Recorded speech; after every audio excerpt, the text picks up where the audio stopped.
High বন্ধু, এই দেখো কাঁচা কাঁচা বেগুন রান্না হবে। এই দেখো তেল দিয়েছি, তেল গরম করা নেই, কড়াইতে ডাইরেক্ট দিয়েছি। এই দেখো বেগুন দিয়ে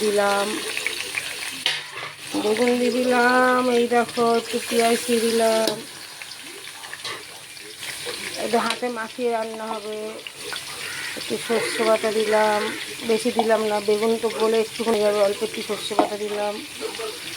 একটুখানি কাঁচা লঙ্কা দিলাম, কাঁচা লঙ্কা অল্প দিলাম, কেননা বেগুন একটুখানি হয়ে যাবে। আর একটু গুঁড়ো হলুদ দিলাম, আর একটু নুন দিলাম। নুন না দিলে মজবে না, খেতে টেস্ট হবে না। এই দেখো হাতে মাখিয়ে রাখছি, খুব টেস্টি টেস্টি হয় এটা এরকম করে করলে।